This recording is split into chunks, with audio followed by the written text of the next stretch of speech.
Well, this is Margo Rose of Body Aware Living, and I'm having one of my first few visits with Meriel Wisotsky, who is the wife of Meriel Wisotsky of 44 years. And Meriel, I have some interviews with him. He was my father's closest friend growing up, and he passed away almost a year ago.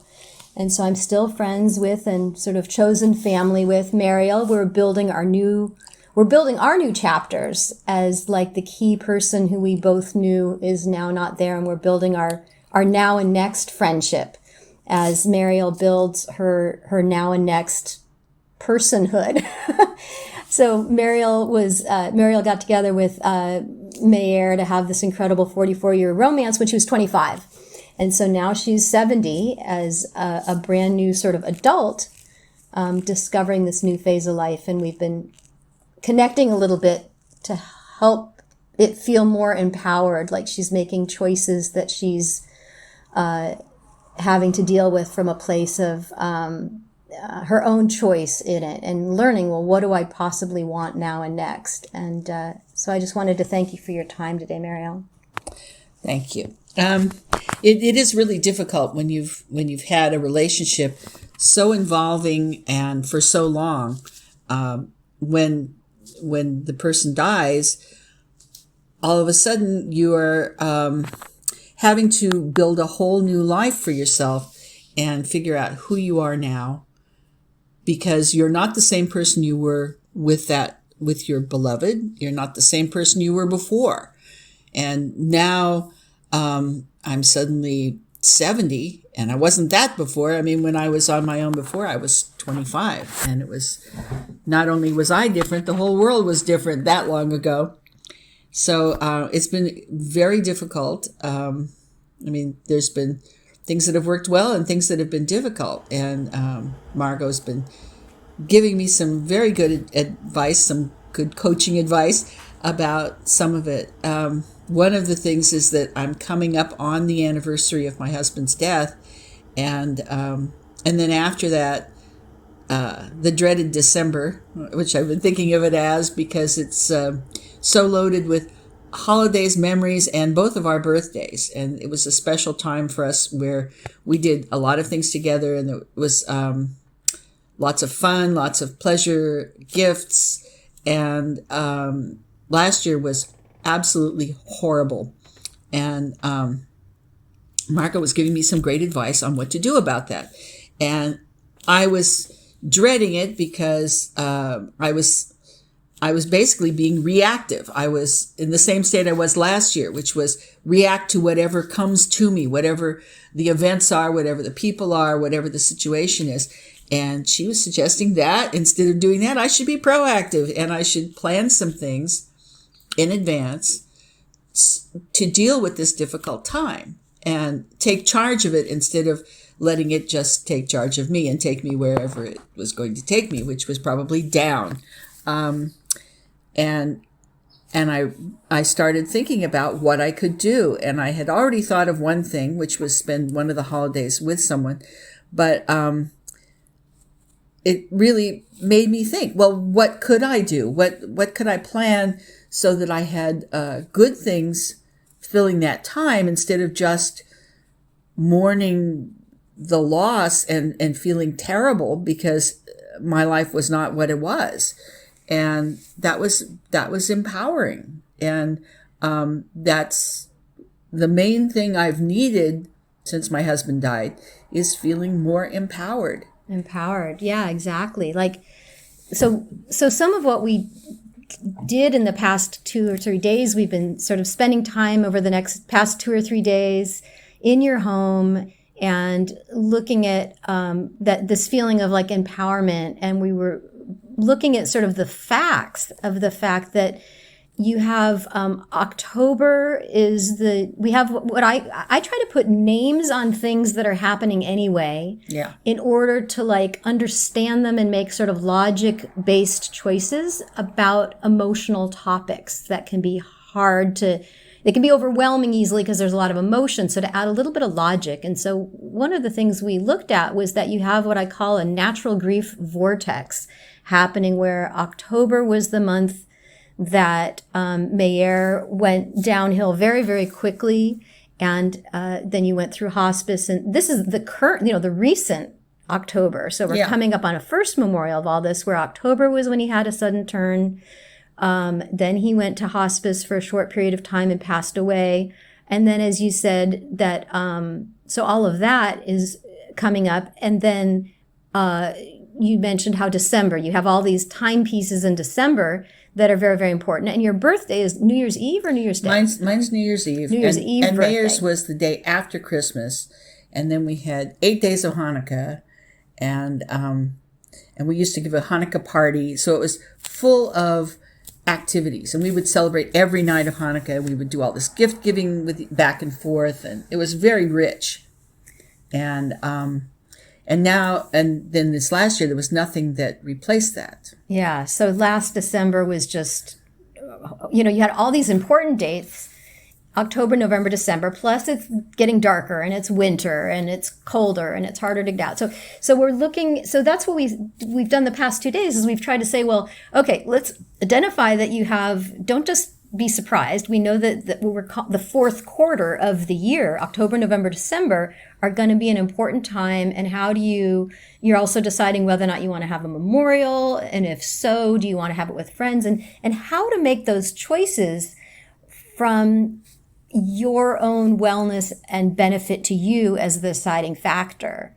So we sort of started looking at this idea of green, yellow, red, and looking at green as things that make you happy. Green is when you're feeling inspired by something. Yellow is things that are kind of concerning or you're not sure about or might be okay. And red is things that are really going to feel harmful or difficult to you and just really painful. And so how do we look at making plans for this upcoming year, part of the year, that when do you need, what are the things that make you feel most inspired and green and uplifted? What are the things that are kind of yellow? You need to be sort of cautious which things you choose, and which things just straight out need to be avoided if they're going to pull you down, because this time of year already has a descent to it. This time of year has a comparison to what was the best time of year for you in many ways, is now a year that's very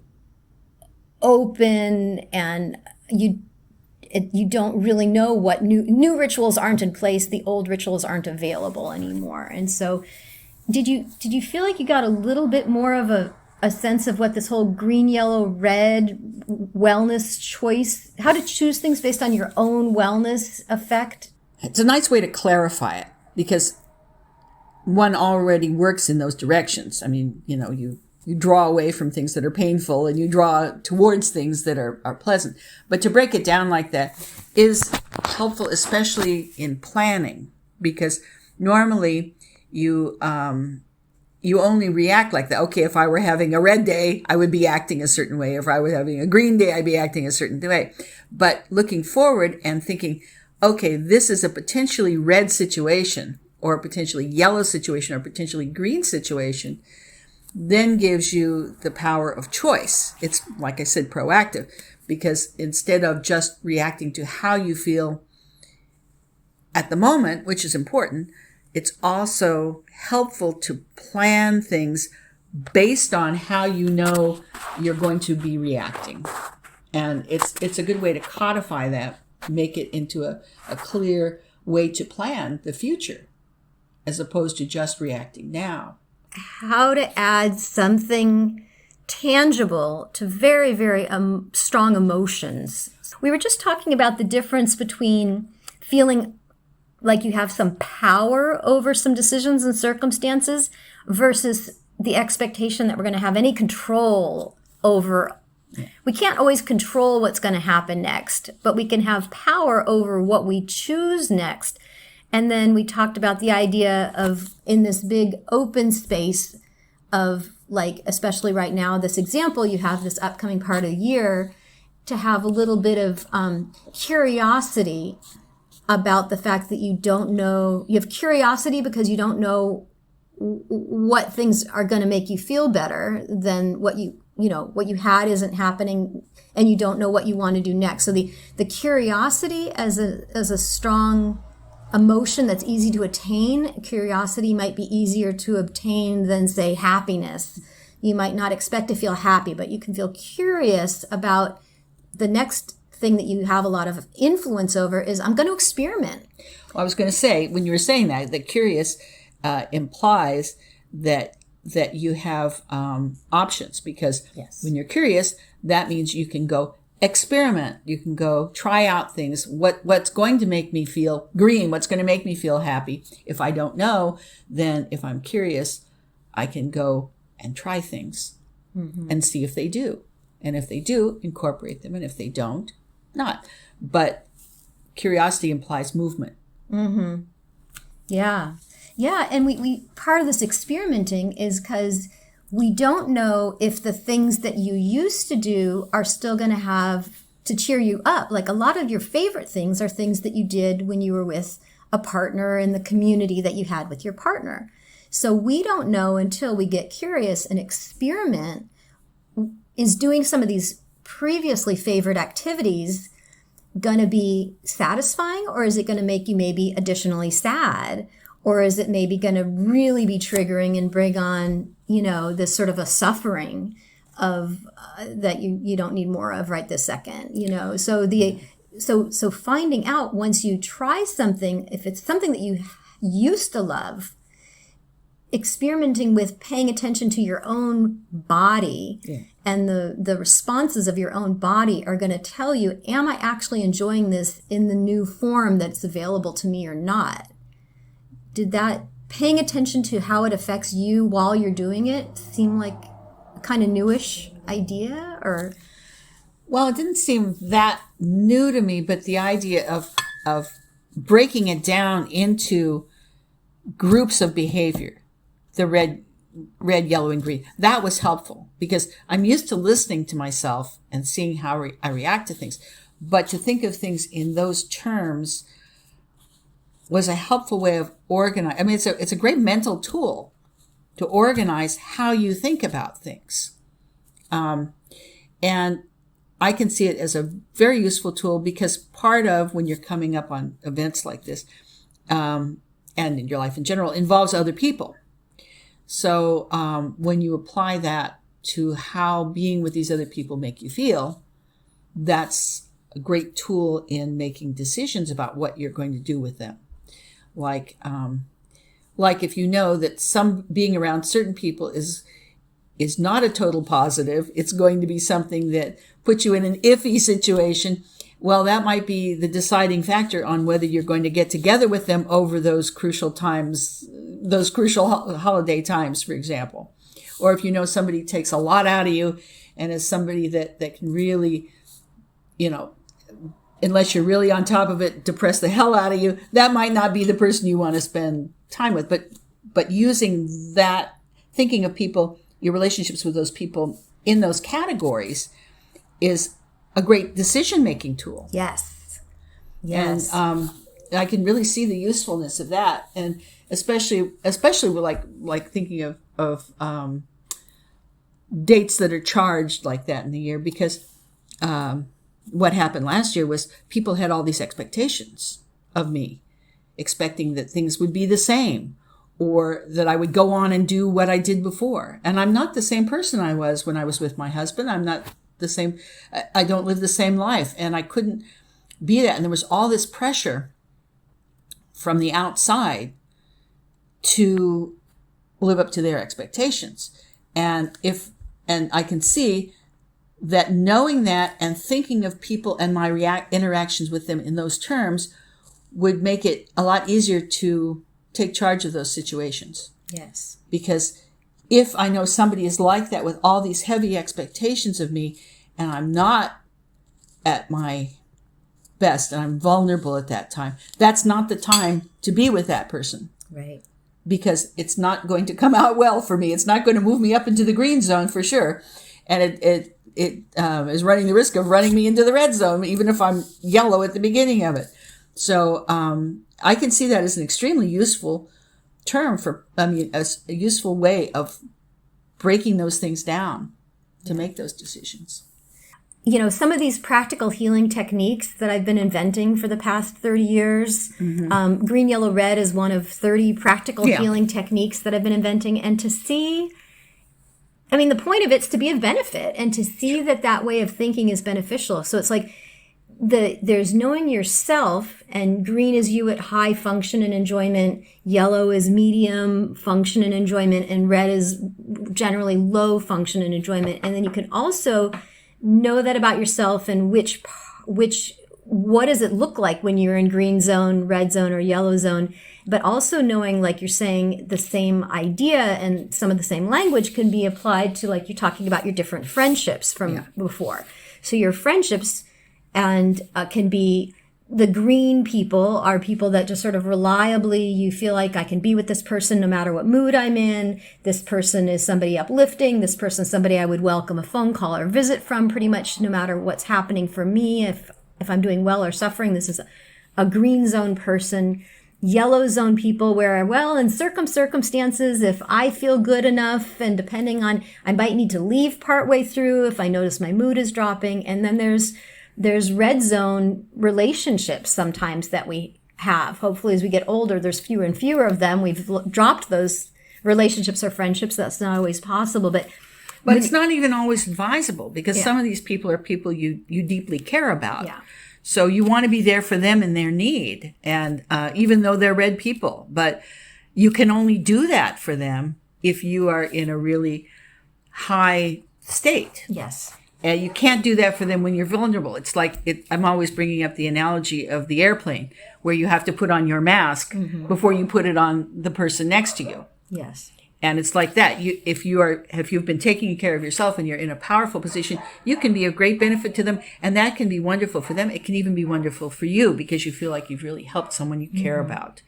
But at other times, it's deadly. Yeah. And does nobody any good, not them, not you. Yes. Yeah, and so using that as you look at the next, say, 3 important months that you have coming up and saying, okay, the zone of the year, especially looking at last year as a sort of terrible example, has a lot of pitfalls and potential for red, sort of struggling, kind of difficult emotion, and to leave space for some of this. This is also a memorial opportunity. Right. You didn't plan an actual funeral memorial when Meriel passed away because you didn't want to, and you were just dealing with what you were dealing with. I think I was in the red zone. I was not up to taking anything on. Yeah. That's fantastic that you didn't do the ritualistic expected thing because it wasn't for you. Yeah. You weren't wanting it then. But now you're kind of trying to decide using your body and your body's messages as an example to decide, do you want to do a memorial or gathering this year around October when he passed away, or in December when you guys had your traditional parties? And then you're deciding, making these choices with your own physical responses as the deciding factor. Yeah. How to do it in such a way that it will be more of a green experience than a red experience, for me, because I'm the one who has to live with it. I'm the one who has to make it happen and stuff. So I have to do it in such a way that it's not going to be worse than doing nothing at all, which, I'm not happy with.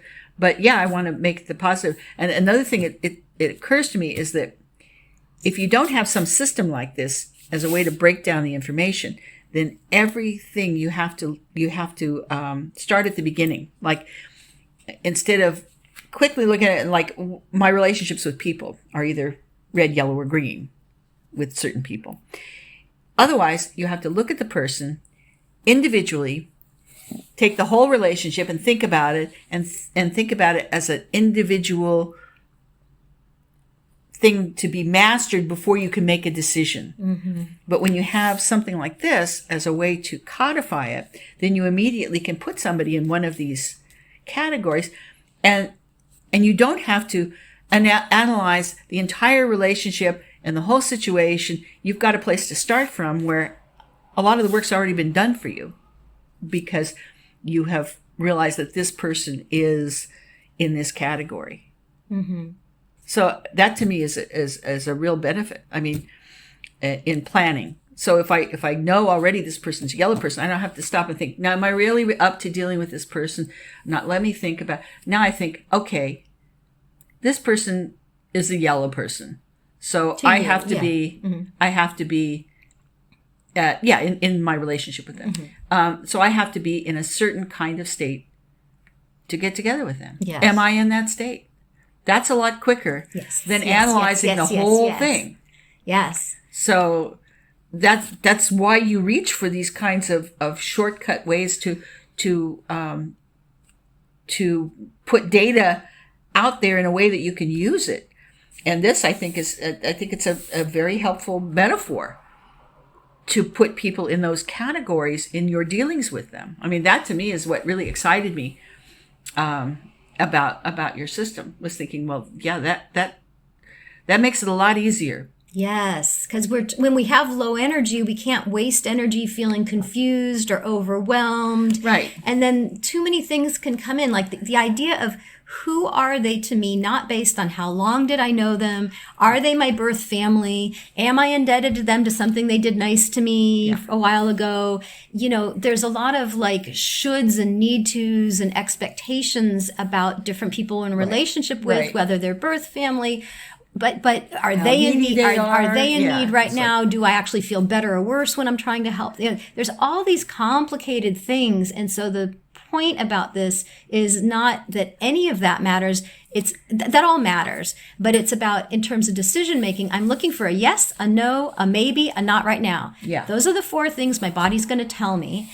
And for the moment, when I look at green, yellow, or red person, to me, it's just in general, what is their effect on my wellness? Right. And it doesn't, are they family? Should I? Are they from college? Do they want to have the relationship because they have a lot of history with them? Those things are not what green, yellow, red is necessarily about. Right. Green, yellow, red is, Although sometimes that's what puts them in one of those categories. it can It's become part a of what exactly. it's part of what makes somebody a red person, for example, that, you know, they're always coming to you in need or something, you know. But other than that, I was just thinking that. Well, absolutely. Like sometimes helping someone, if you're in the green zone, helping someone might build your confidence and it feel good and you're nurturing and it's the parts and you're of happy to yourself. share some of that greenness. You want to help somebody, Yeah. and then so it's to take off some of those layers of complication for sure. And one of my goals is to help people feel more prepared and less scared. Yeah. And do you feel? Oh yeah. I mean, you gave me a way you empowered me about how to deal with this upcoming period of time. The grief vortex. And instead I was, like I said before, reactive. It was just like, what's it going to do? What is this time going to do to me this time around? Instead, it's like, oh, well, you could choose to do these things to increase your, you know, the good feelings you have and to avoid the pitfalls that are lying there open and gaping. And I was just thinking, I was just wondering how it was going to hit me this year. And hit's the word, you know. And all of a sudden it's like, no, you don't have to wait for it to hit you. You can do something in advance because you know this is happening to put the power back in your hands to get through this difficult time, because it'll still be difficult. But if you're looking at it as something you can do something about, then that changes the whole dynamic.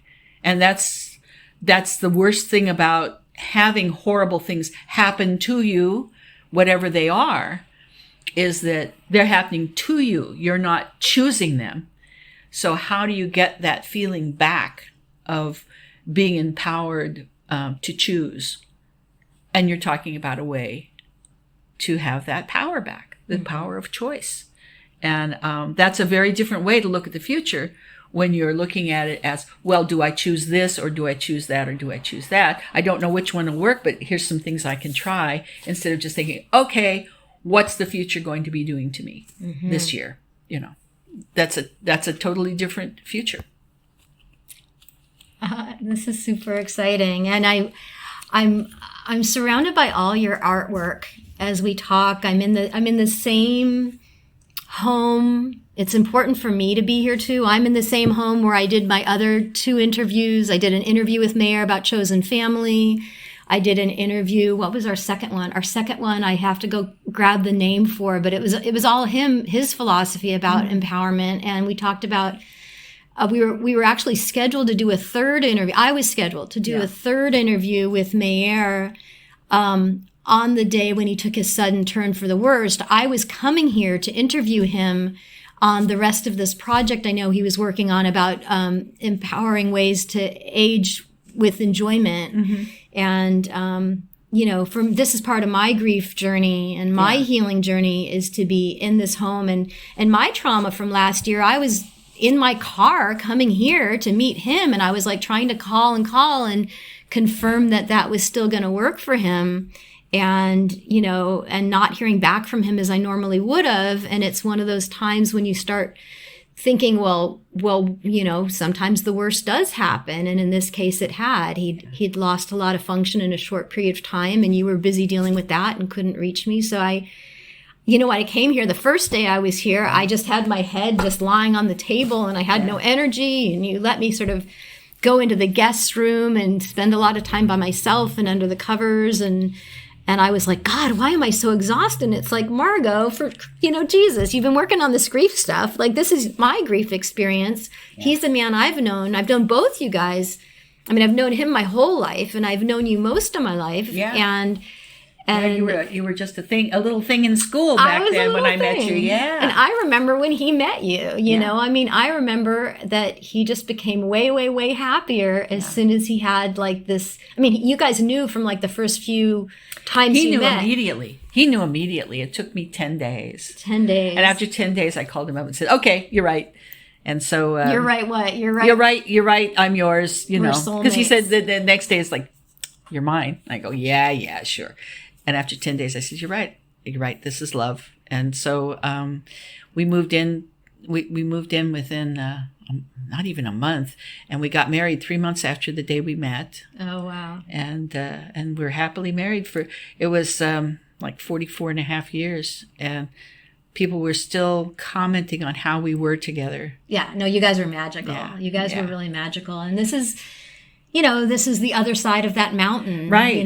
This is how do we enjoy and make the most of the backside of this mountain? And he died at 90 years old, right? Yeah, he was 90. He was almost 91. He was only 2 months. Well, a couple months shy of 91, and he was a real example of living with joy and aging with joy and making the most of the situations, even when he had his diagnosis of cancer and was going through these awful treatments. We were still having fun every day. Laughing. We were still laughing every day. For sure. Playing games and having lunch and just enjoying each other's company. And we had talked about that and that's what we were going to do. We were not going to spend a lot of time worrying about the future. We were going to enjoy the time we had together and enjoy each other's company during that time. And that's what we did. We were just living our regular life and being very happy with it. Yeah. And it was a good choice for me too to do that because when he died, it was very quick and it worked out very well. It was about the best. I mean, if you can say it, you have a good death. It was about the best death you could possibly have. Surrounded by friends, in a home, in someone's home. A friend offered to be hospice, and in a beautiful setting, and it was a very beautiful thing. And we had tried all the years we were together to leave nothing undone or unsaid. So I've had to deal with dealing with a new life and a new me, but I'm not dragging around missed opportunities or if only I told him I loved him, or because we lived that life where we always tried to give it all the time and not say, well, someday someday I'll do this or maybe I'll do that. We tried to live, full on with each other all the time. So it's nice to not have any regrets and to know that he had completed the things he wanted to do because that was something we encouraged in each other. He wrote a book, and that was one of the things he was going. I said, what's on your bucket list? He said, I don't have a bucket list. I said, oh, yes, you do, because he'd always talked about wanting to write this book. So I gave him a shove in that direction, and he got his book written and published, and people bought it. And remind me the name of because your beautiful, beautiful artwork is on the cover and in the book. Can you remind me the name of the book? I know I have it, and I have links. We're going to turn this into a podcast. Okay. And I'm going to post this as a podcast with your permission, if I do. Yes. And this is like the trilogy that I would have had with him. I would have had a trilogy of you're his person. And it's the wisdom of the midnight owl. I have the book, and I have the quotes from the book and the links to the book and places to buy the book and your artwork. We'll put all that in. We don't have to. Okay, good. But it was all of a sudden off the top of my head. Yeah, it was wisdom for the searching and perplexed. It was just even the title was phenomenal. And anyhow, I just want to thank you for we've turned a corner because we've never been solo friends before. Right. We've never gone this deep because you mostly relate to Mayor, and I was kind of on the periphery a bit, But this has been really a nice time to. I've really enjoyed this, and I've gotten a lot out of it, and enjoyed your company very much while you've been here. Yeah, thank you so much, Meriel, and I appreciate your time and sharing. What would be a final word of wisdom to these listeners from you, and what would a final word of wisdom and good wish, what would Mayor have said as a final wish if he were here? Well, my philosophy has always been to, try to live without regrets. So all those things, you tell the people that you love them. And if there's things you want to do, you do them. You don't put them off because you never know what's going to happen. And I think if Mayor were here, he would be saying something similar, l'chaim, to life. That we should be living life, not sleeping through it, not using it to put off things, but to actually embrace life. And it's very hard to do when times are tough, but that's still the only answer, because that's what we have here in this existence is life itself, and to try to embrace life and embrace what brings you joy. Yeah. That's beautiful. Thank you so much, Meriel Wisotsky, and I appreciate your time in the new chapter that you and I are starting as we continue to be chosen family. Right. And that's just the is of it. That's the is of it. That's the is of life. There you go. We'll see what happens. We'll see what happens as we go forward together. We will have curiosity and experimentation. Absolutely. Right. Take care.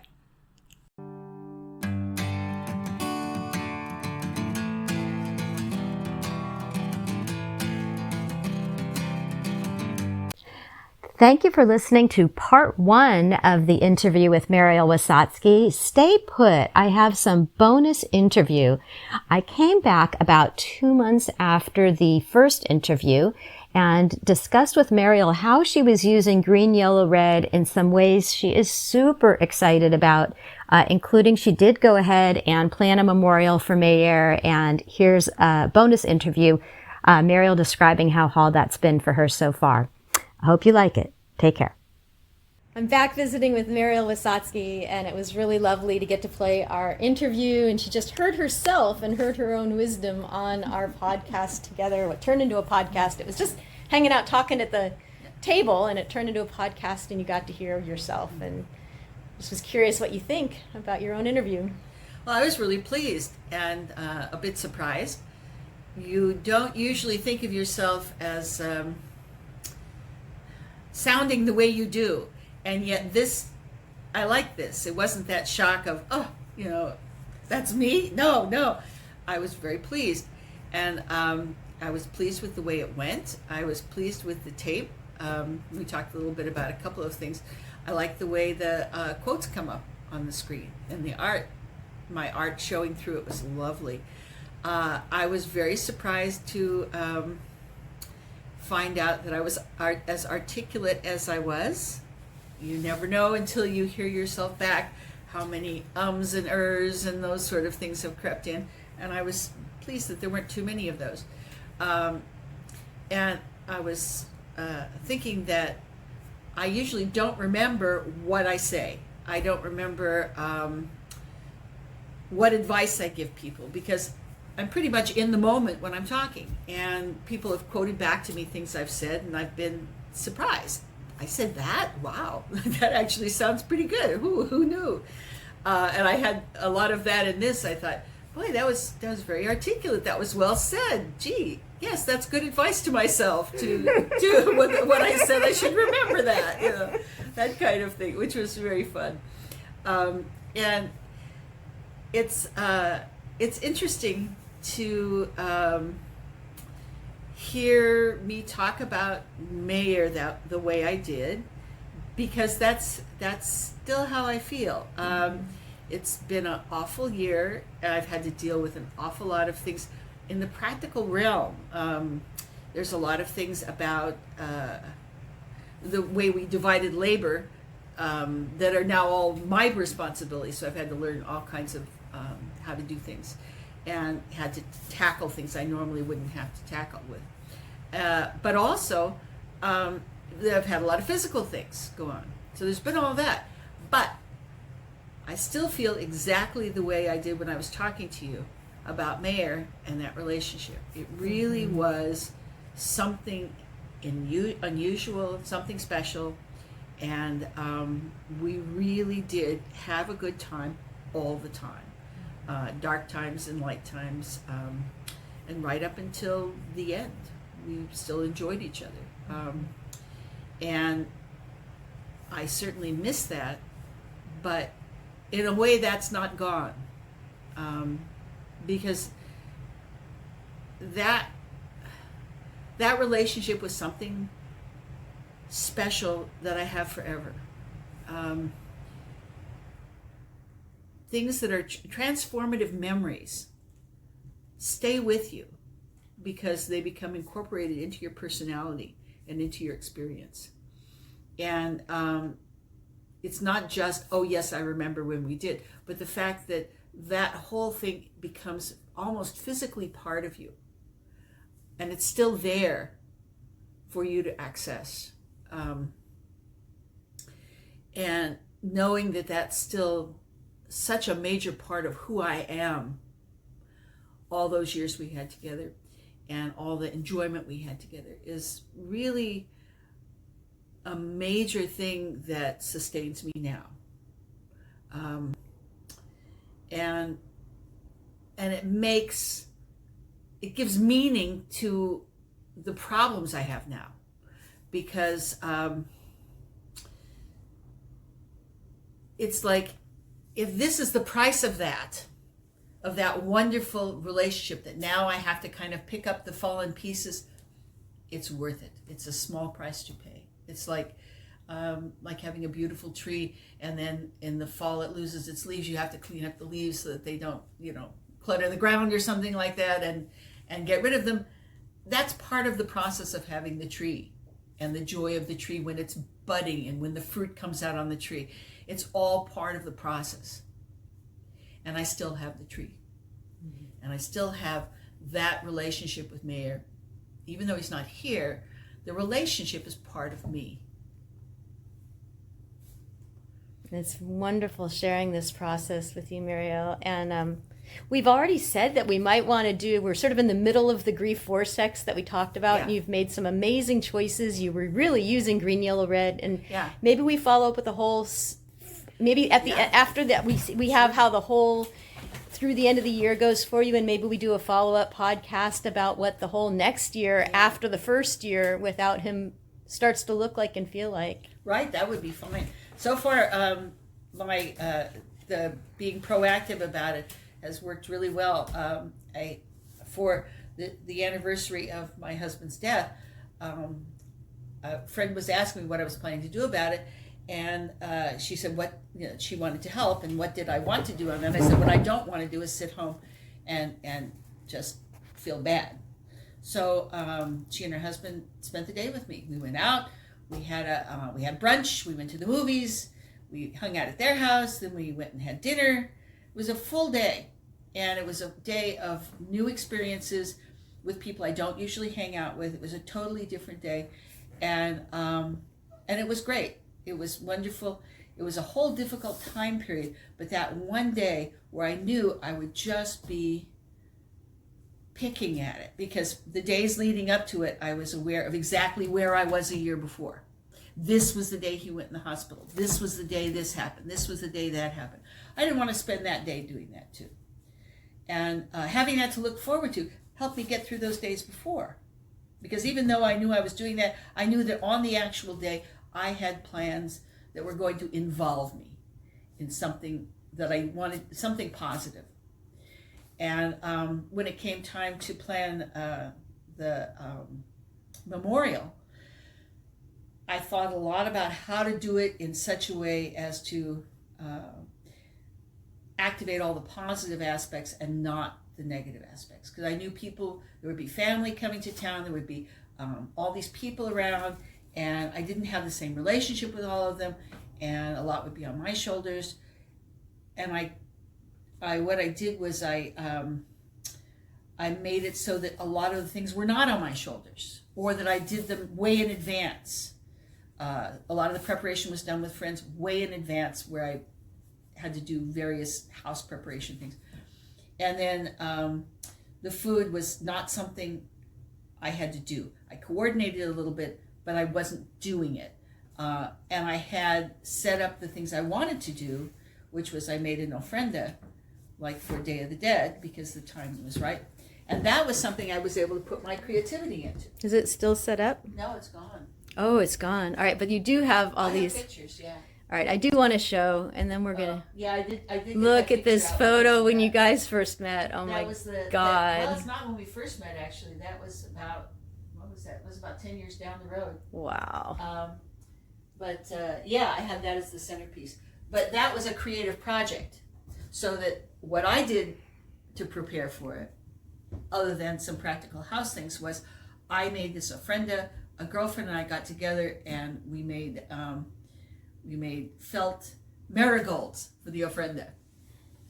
And it was like, great, we have a creative project to do, something fun and, some little hand project that would be something that would enhance this. We made a whole bunch of these things.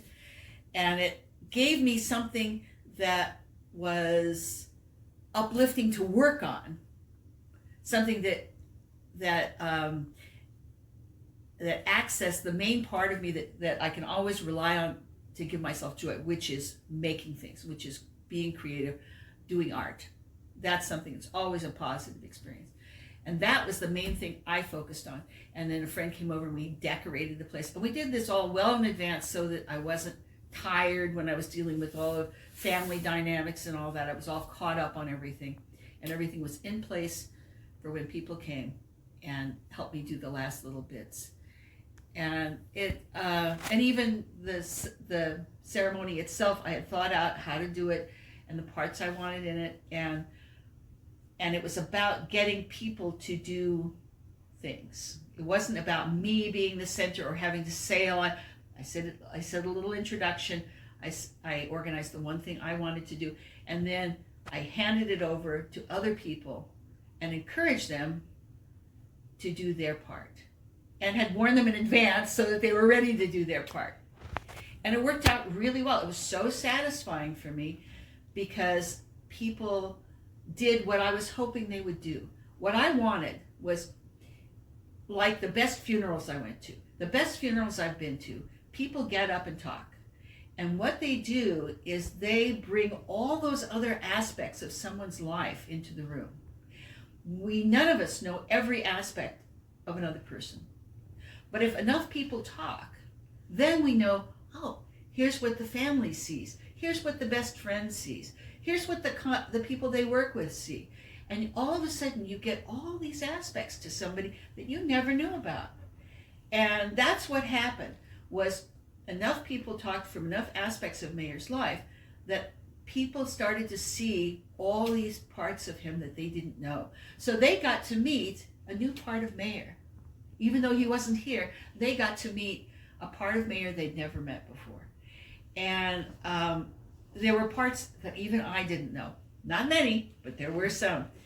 And one of the people who talked ended up talking about my relationship with Mayer, or Mayer's relationship with me, considering it was his memorial.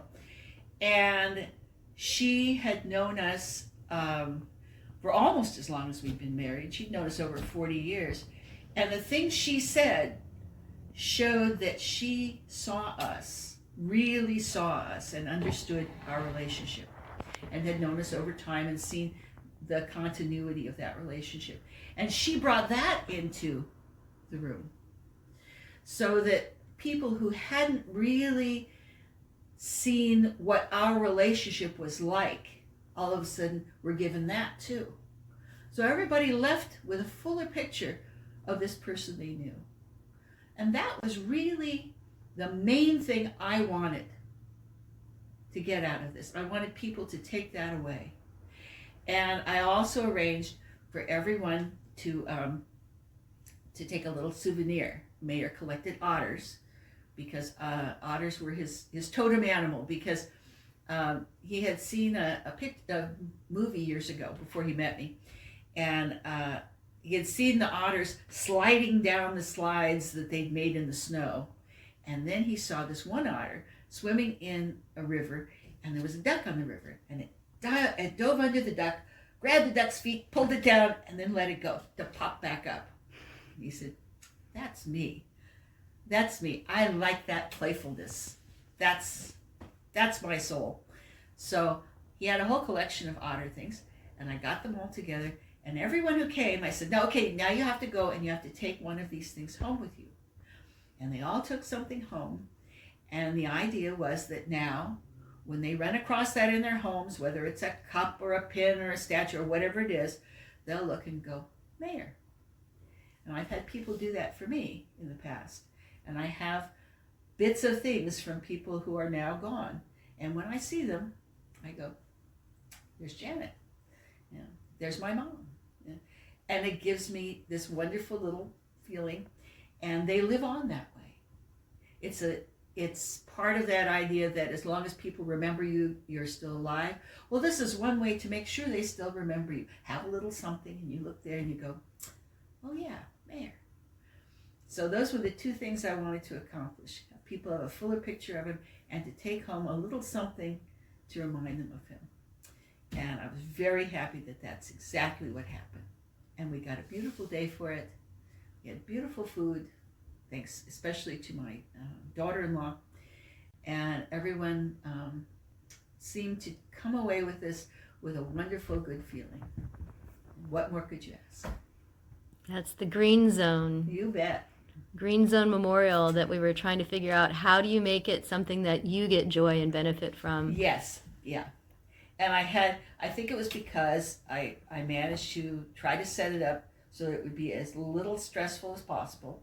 You know, things that I would try to eliminate the things that would drag me down to the red end of the spectrum, but also because my expectations were possible, were reasonably possible. I mean, and that I did things to try to ensure that I could have those expectations be met. So I didn't expect everybody to talk. I didn't expect, everybody to do this, or that these people had to come or something like that. My goals were achievable, and I achieved them. So nice. I felt really good about the whole thing. And Mayer would have loved that part. Oh, man. So. Beautiful. Meriel, let's keep doing it. All right. Let's keep doing it. Now and next, baby. I'm in. I love exploratory conversations. That was the favorite thing that Mayer and I used to do. So I'm ready. All right. Okay. Well, you seem ready. I'm very grateful to know you. Yeah, I'm very grateful to know you too. I really enjoy it when you come to visit. Thank you. Okay. Hope you've enjoyed this Body Aware Living interview with Meriel Wisotsky. And as always, we hope that some of the ideas and suggestions become useful to you in your own life as you care to use them. In the show notes, we're going to have contact information for Meriel Wisotsky. Her beautiful paintings are for sale. We also have a way to put you with Mayer's book, The Legend of the Twilight Owls, a book of poetry for the searching and the perplexed. Well, that is a lot of us. So you'll have links to find his copy of the book. We also have the previous 2 interviews that I did with Meriel Wisotsky. Those are The Advantages of Chosen Family and Beyond Survival, Meriel Wisotsky's unique advice for enjoying life. We also have videos of this current interview with Meriel and both those interviews with Meriel. If you want to watch those videos, we have it on the Body Aware Living YouTube channel, as well as the links here. And please go ahead and subscribe if you'd like to see more videos on the Body Aware Living YouTube. We're going to be filling that up with beautiful, beautiful new videos this upcoming year. Best wishes to you, Margo Rose.